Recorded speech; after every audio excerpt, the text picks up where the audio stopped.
Halo rekan-rekan semua, selamat datang di channel Viper News. Channel yang selalu memberikan berita politik untuk Anda. Oke, langsung saja kita masuk pembahasan. Lahan PTPN, FPI menggugat atau digugat, hasilnya akan sama, kalah. Kalau kita membaca isi dari balasan surat somasi yang dilayangkan tim kuasa hukum FPI, dan masalah ini masuk ke ranah perdata, saya benar-benar membayangkan betapa sibuknya tim kuasa hukum FPI menyiapkan seluruh bukti dan mendatangkan saksi di persidangan. Jika saya menjadi pihak PTPN 8 dan menerima balasan somasi yang ngeyelnya minta ampun, ya sudah tidak ada cara lain kecuali membawa permasalahan ini ke pengadilan. Mau diambil, silakan. Silakan, kapan saja pemerintah mengambil ini tanah, kalau merasa ini memang tanah negara, dibutuhkan oleh negara, silakan ambil. Tapi tolong kembalikan semua uang yang sudah dikeluarkan oleh umat untuk membeli dan membangun tempat ini, sudah.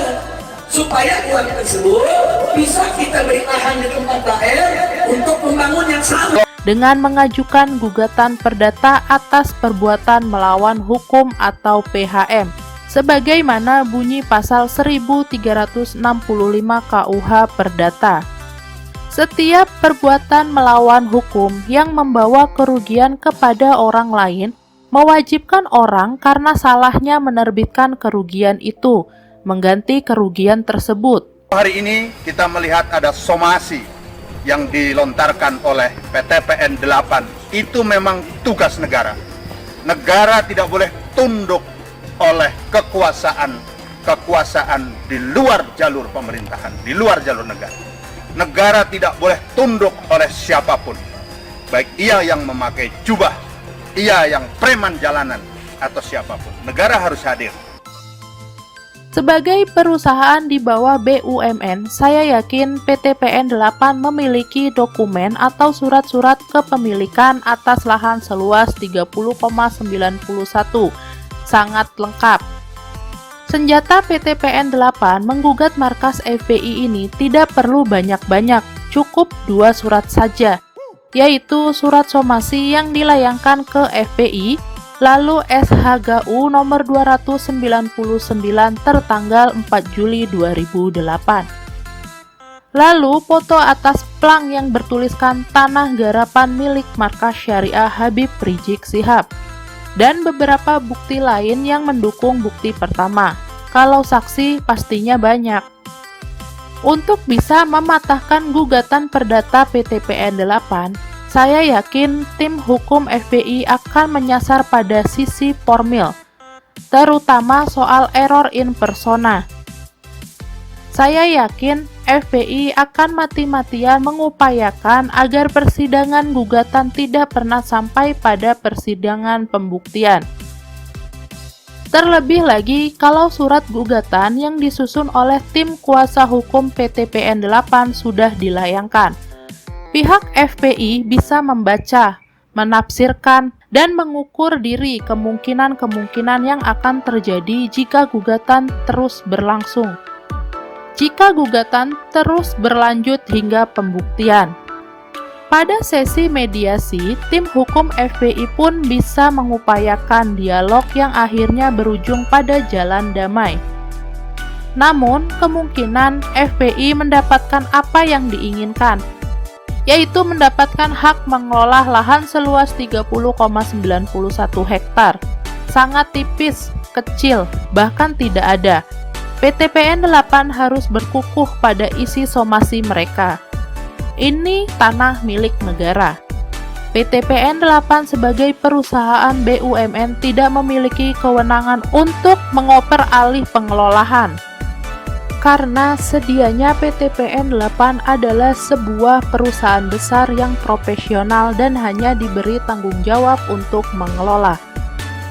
Menggarap lahan seluas 30,91 itu kecil bagi sebuah PTPN. Jika sampai 12 tahun tidak atau belum digarap, bukan berarti harus dialihkan.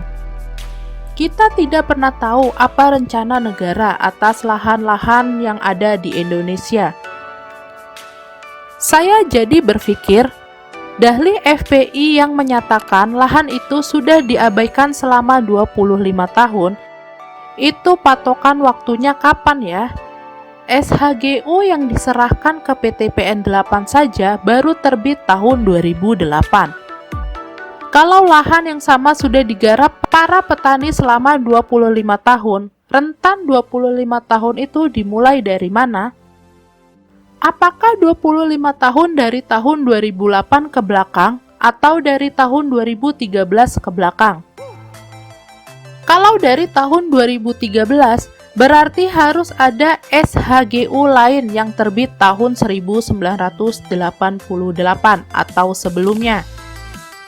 Mungkin yang lebih masuk akal, SHGU sebelumnya terbit tahun 1983 dan 25 tahun kemudian terbit SHGU baru di tahun 2008 kepada PTPN 8. Terus bagaimana FPI bisa membuktikan identitas petani yang sudah menggarap lahan sejak tahun 1983? Pada petani yang mana FPI beli tanah lahan seluas 30,91 hektar itu, sekarang dikatakan benar pun bahwa FPI beli lahan dari petani, apakah FPI sudah mengecek ke BPN sebelum membeli?